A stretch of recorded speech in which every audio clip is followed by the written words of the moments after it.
So, eto na nga. Good morning. So, it's 12:11 in the morning, Saturday morning. And papunta kami ni Grace ngayon sa Rosario, Cavite para mamili ng isda sa Fishport. Tara, samahan nyo kami.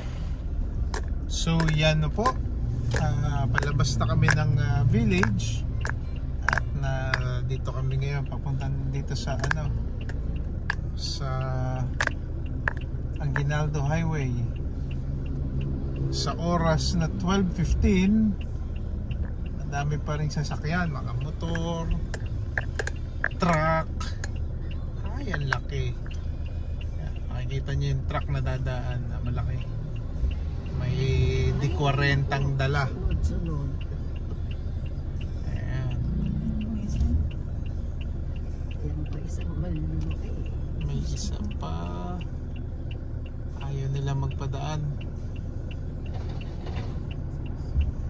Yun.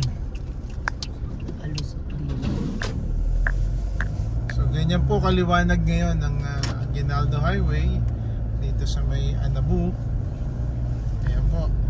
Tara, punta tayo ng Rosario. Ay, balsa!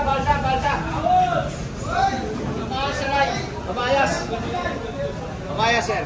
Parang sariwa.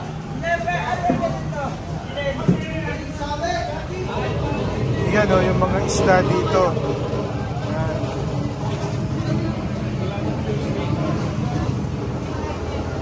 Kuya, magkano ganyan? Magkano? Dito? 180, sir. 180?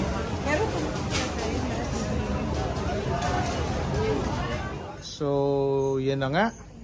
Nakabalik po kami dito sa bahay ng alas 2:20 ng umaga. So, yun po. Galing nga po tayo sa Fishport sa Rosario, Cavite.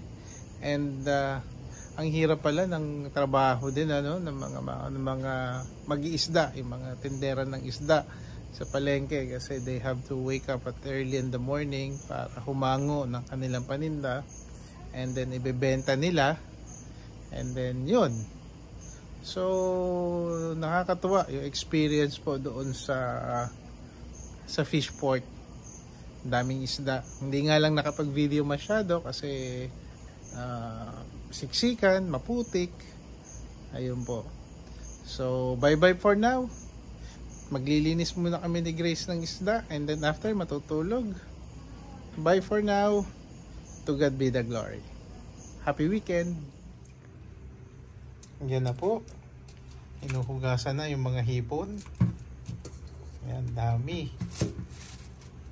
Mura lang ang kilo po niyan. And yan po yung ilan sa mga nabili naming isda. Ito ay dalagang bukid. Mayroong madami. Matambaka. Ayan.